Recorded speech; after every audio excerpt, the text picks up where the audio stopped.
What's up, everybody? We're back with another edition of Everyday Hoops. Hope you guys are having a good one. Today, we're going to be talking about some predictions, I guess, for the NBA trade deadline. It is tomorrow. Not much has happened in the past 2 days.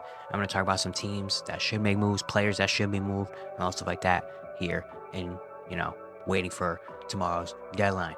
Thank you guys for the views on the videos and the shorts recently. I really appreciate it. If you enjoyed the content around here, consider subscribing, like, turn notifications, all stuff like that. I'd really appreciate it. Really helps out a lot. Tomorrow's the trade deadline. We're going to be going live tomorrow after the trade deadline. It'll be at 6 o'clock Eastern time. I'll put a post up on my channel after this video comes out, explaining all the details and stuff. But yeah, we're going to be going live. We're going to be recapping every NBA trade at the deadline. So if you're around, you can come out and hang out. It's going to be a chill time. We're going to talk about the trades, how it impacts, and all the stuff like that. So tune in on tomorrow. Like my Twitter, TikTok, stuff like that in the description down below. And don't waste any more of your time. Let's get right into it. So actually, we did have a trade right before I just started recording. A small trade that happened, but at least it's something because we have not gotten anything recently. The Jazz are trading Simone Fontecchio to the Detroit Pistons in exchange for Kevin Knox, a 2024 second-round pick, and Gabriel Procida going to the Utah Jazz. The Jazz have been really good this season. Simone Fontecchio has been a starter this year. He's been a good three-point shooter. Just been a really good player, this season, becoming a starter and stuff like that. And now he goes to Detroit. Apparently, he was going to be a restricted free agent this offseason. The Jazz, I guess, didn't want to pay him that much money. And Detroit really wants him to be a part of their future, is what I read from Woj, what he was saying. So Pistons get him. And there are a lot of suitors for him. Guys I think teams like the Celtics and the Suns really wanted Fontecchio because he is a solid player. But now he goes to Detroit where he can be there, I guess. For the Jazz, they get back a second-round pick. Gabriel Procida, who's a player that was drafted in the second round a couple years ago that has some high, a lot of people talk highly of him, so maybe they can get him eventually in the future. A second-round pick to get another young player in next year. And then Kevin Knox, I guess, is going to be around. Maybe they can kind of help him, I guess, be a better player. I don't know. But yeah, just the Jazz, I guess, just getting off money and stuff like that. So that was one trade that happened. But now we are going to get into some teams that haven't made moves. I need to make moves, personally for me at least. I'm going to start with the Atlanta Hawks. The Hawks have been really struggling this season. I think we all know. They had high expectations, and so far they're not hitting those expectations. They are 22 and 28. They're sitting at the 10th spot in the Eastern Conference. They have not been very good this year. And as well, I was talking about recently about they're going to sell. They're going to become sellers, potentially at the trade deadline. Of course, DeJounte Murray is a guy. He's probably the biggest name on the trade market right now. DeJounte Murray has been very good. And Atlanta just hasn't really worked out with him and Trae Young. When Trae Young's by himself or DeJounte Murray's by himself, they both separately have been good in that regard. But together, they just can't really coexist. And so now potentially DeJounte Murray could be on the move or should be on the move at least. Of course, the Lakers have been a team that's been talked about a whole lot. The Lakers are really struggling this season. And DeJounte Murray is a guy that really could come in and help and fit that Laker team. There's been talks about potentially D'Angelo Russell being involved in this trade to go to Atlanta, even though D'Angelo Russell's been having a really good season. But there's been kind of hold up because the Hawks don't really want D'Angelo Russell's contract because D'Angelo Russell does have a player option next year that he's probably going to accept. And the Hawks don't want to keep that much money and stuff around. So maybe trying to find a third team to take on D'Angelo Russell. A team that's been talked about is the Brooklyn Nets. Their team that has Spencer Dinwiddie, who's on a 1-year contract. And he potentially could get moved to Atlanta, so Atlanta can just get rid of him after the season ends. And that's been a trade that's been mocked up and talked about for a lot in the past couple of weeks. I feel like I see it every day. When or is it going to happen? I hope it does kind of happen because I want to see DeJounte Murray. I want to see the Hawks flip and trade pieces. I want to see, of course, DeJounte Murray get traded and all that stuff. So I kind of hope it does happen. Is it going to realistically happen? I don't really know. Are Lakers ready to give up D'Angelo Russell like that now, even though they should be trying to make some moves because the Lakers have been really disappointing this year as well, and they're now hitting kind of a hot streak, so maybe making a trade right now would be good for them to go into All-Star break and then the next second half of the season and stuff like that. But not even just DeJounte, but I think Atlanta in general has a lot of pieces that should be moved. Clint Capella, even though he's injured right now, not a big injury, but he is injured right now, so I don't know how other teams going to be thinking about it. But Clint Capella should be on the move, especially with the appearance of Onyeka Okongwu recently. The past couple games, he's been really, really good. Of course, he was a top 10 pick a couple years ago. He's shown some things in his first couple years of his career that he could be a really solid center defensively. On the offensive end, he can make the right passes, make plays and stuff like that. And now, recently, he's been starting to hit threes kind of consistently. So if he can start doing that, he's gonna be a really good player. And I think now should be the time where they give Onyeka Okongwu kind of the starting nod and see what he can do in a bigger role. So Clint Capella could be out the door. Sadiq Bey, I think he's gonna be up for a contract extension after this season. So, and he's not been having a great year. He's shooting only 30% from three. He is still young, and other teams would still go after him because he's a solid 3 and D player, and He's shown that he can get hot, hit a couple threes, and make some big plays and stuff like that. So maybe Sadiq Bey could be on the move. DeAndre Hunter potentially, even though he does have a big contract, so maybe other teams will kind of steer clear of it. But DeAndre Hunter, and he's also has injury history. But DeAndre Hunter is can be a solid 3 and D player. Maybe he just needs a new scenery to be better. Bogdan Bogdanovic, he is one of the better candidates for Sixth Man of the Year right now. He probably would be the winner right now if the Hawks were good in the playoffs. But he's averaging 17 points per game, having an amazing season. A lot of teams will love him. But yeah, the Hawks should just be sellers at this point. They need to be sellers. I've been saying it for a little while. They should just sell because at this point, I mean, they're not really going to get any better. The best they could probably get is like a 9 or maybe an 8 seed in the East. And to get knocked down in the first round or maybe not even make the playoffs again, is like, why keep all these guys around when they could just sell them, get some draft capital back, get maybe a good young player, maybe some good things back, and then we can just restart this build around Trae Young with better pieces, and try it again. So I think the Hawks should be a big seller. A lot of playoff teams would love to have some of these guys, like Clint Capella, Bogdan Bogdanovic, even maybe Sadiq Bey. Like what playoff team wouldn't want to have some of those guys around? They're veteran players that know how to play, especially Clint Capella and Bogdan Bogdanovic have been around for a while. They'll be good. But yeah, Atlanta, very interested to see what they should do, who they should, trade, and who they're gonna trade, and what they're gonna do at the trade deadline because they're a big kind of player. I feel like to me, in this case, another big player in the trade deadline is the Brooklyn Nets. It's time to make some trades. The Nets have not been good. They're 20-30. They're 11th in the Eastern Conference. They have been pretty bad, especially recently. They've been pretty bad. There's been a lot of reports coming out about trades that they've rejected a lot of offers for Mikal Bridges and Dorian Finney-Smith and Royce O'Neal, and they're rejecting players, and they want to keep this team around. It's been a lot of conflicting. Like some come out saying they rejected 2 first-round picks for Dorian Finney-Smith. Then it's like, oh, there are a lot of suitors for Dorian Finney-Smith. It's just been very like weird that we don't know what's really going on with Brooklyn, what their GM, what Sean Marks and them are thinking in their heads about trades, but they should be making moves because they're kind of like the Hawks, maybe even better. They have a lot of pieces that are going to be valuable to other teams. They have a team full of good role players. They have not even talking about the best players, but Dorian Finney-Smith and Royce O'Neal. Like, what playoff team? Tell me one playoff team that would not want to have a Dorian Finney-Smith or Royce O'Neal on their team. 2 guys that have been around. They're veteran players. They've been on playoff teams. They know their role. Shoot threes, play defense. That's what they do, and they do it better than a lot of other people.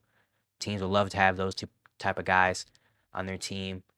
They have Lonnie Walker has been really good. He's a 6 man. Maybe he can get flipped for something. Who knows? Dennis Smith Jr. has been really good defensively. Maybe another playoff team would love to have him on their team so they can get younger. But even Mikal Bridges. Mikal Bridges should not be untouchable. If the right move is out there, Mikal Bridges should be on the move.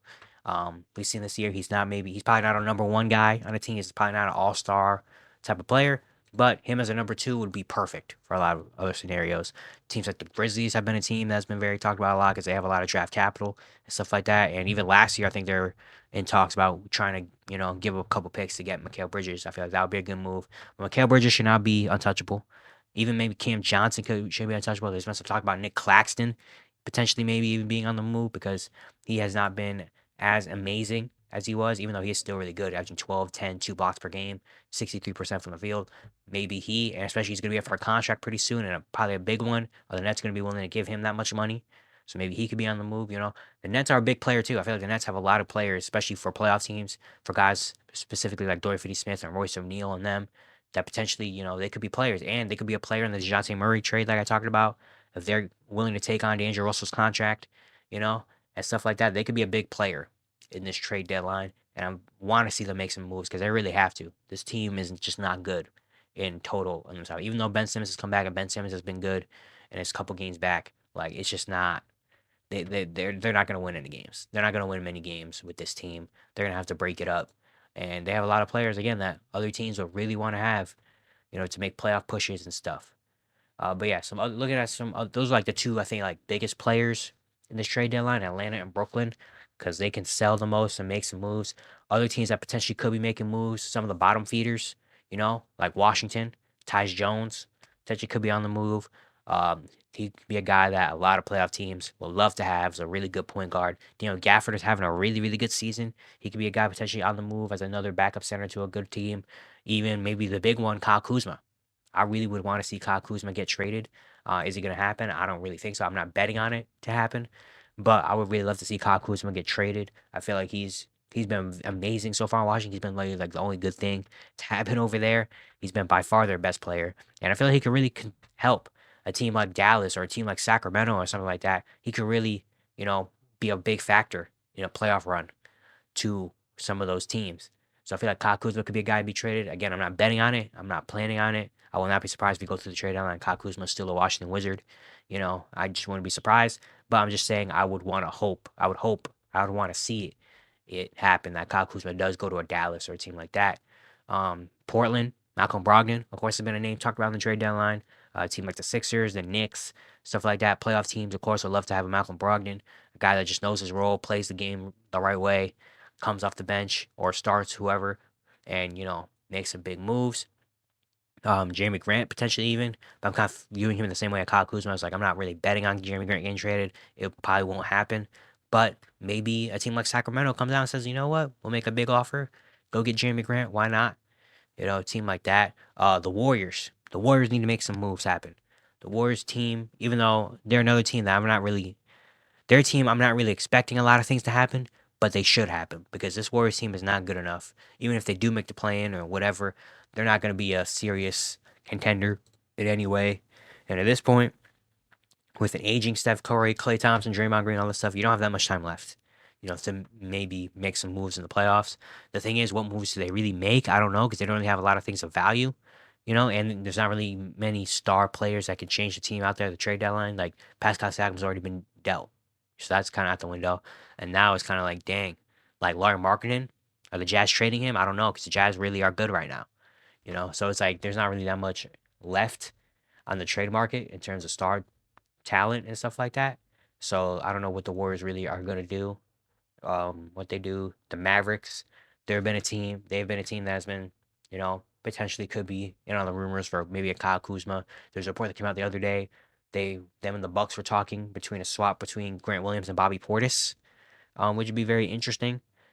Dallas in the past few days, there's been reports have been talking about trying to get a bigger wing, bigger 6'9", maybe 6'10", power forward type player because they don't really have that on this team that can help their defense out because their defense is not great, especially they're led a lot more by of course guards and then smaller wings like Josh Green and them guys that are good defenders and stuff like that, but they're not big.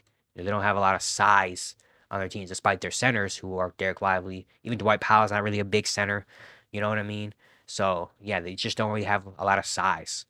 You know, so getting more size for them would be good. Interested to see what Dallas does because I think they're gonna be a really dangerous team if they can make a move like that. The Sacramento Kings. I said it a little while ago, but I feel like the Kings. Well, I don't feel like as much as I do now as I did before, but I feel like the Kings were a team that really needed to make a trade. Because they just didn't feel good enough. And I still believe that the Kings kind of do need to make a trade. Not saying they need to go get a star, not saying they need to go get a Kyle Kuzma, even though that would be nice. But I don't think they need that anymore because they're starting to roll. But maybe just getting more bench depth, because I feel like this bench and stuff is not the same as it used to be. And maybe getting another wing off the bench or stuff like that would be really good. Um, but yeah, most of these teams probably gonna go try to make some moves for bench depth because at this point, like the Thunder, the Timberwolves, they don't really need to break anything up and go get a big name yet. They just really need to go get some bench depth and stuff like that. There's not that many teams that really need big names, you know. The Sixers, their team that has been talked about in the past couple of days about potentially being on the trade market. They do have their pieces from the James Harden trade and expiring contracts and a couple picks. They can they can move. But now with Joel Embiid being out for who knows how long, that might change some things about the trade deadline. There's a report yesterday that came out that said guys like Buddy Hield, Bojan Bogdanovic could be potential candidates for them. So that would be interesting to see if the Sixers really want to do something, if they want to make some moves, and if they want to really go all in on this season, despite Joel Embiid, big uncertainty about if he's even going to play again this season. The Knicks, of course, they made their big move. They made the trade for OG, and they've been amazing since then. Maybe another move could be in store for them. They still have guys like Quentin Grimes, Evan Fournier's contract, and they still have a lot of picks that they can move to potentially get another good role player, Malcolm Brogdon, maybe even a Bruce Brown has been talked about the past couple days about them potentially making that move. So we'll see what happens there. The Chicago Bulls, I'm kind of not really expecting them to do much anymore. There's reports that come out that said they're kind of maybe probably sticking to their pack, sticking down and staying packed and staying what they're doing, especially now with we learned that Zach LaVine's going to be out for the rest of the season with ankle surgery. So that kind of deads all of that because he's probably was about to go to Detroit. DeMar DeRozan's on the last year of his contract. What teams really want DeMar DeRozan that much? I don't really know. Vucevic, I don't really know. And the way they've been playing, especially with the way Kobe White's kind of ascended, the Bulls are kind of just gonna be fine with just being average and being in the play-in.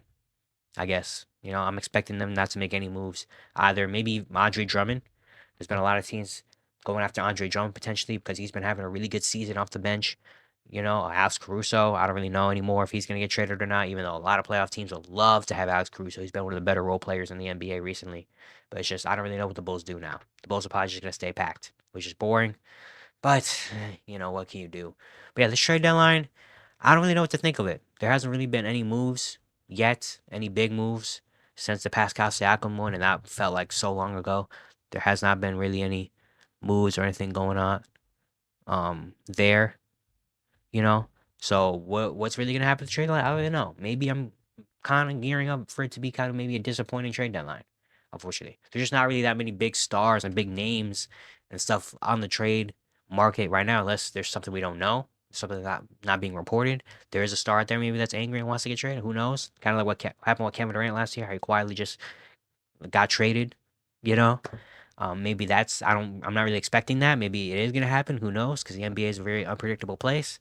But I'm not really expecting anything big at the trade deadline at this point. I'm really more expecting little around the edges moves, role players, guys like Malcolm Brogdon, guys like Bruce Brown, guys like that potentially getting traded that aren't going to be the biggest names and be all the headlines and stuff, but just going to be little moves here and there to kind of help playoff teams round out the edges, and be impactful down the line. I'm expecting that. I'm not really expecting anything crazy to happen at this trade deadline, but again, we never know. We never know what's gonna happen in this NBA world. So we just gotta sit back and wait at this point. But yeah, it's gonna be it for today. Hope you guys enjoyed. Once again, if you enjoyed the content around here, consider subscribing, like, turn notifications, and also like that. I really appreciate it. Really helps out a lot. And yeah, I'll see you guys tomorrow.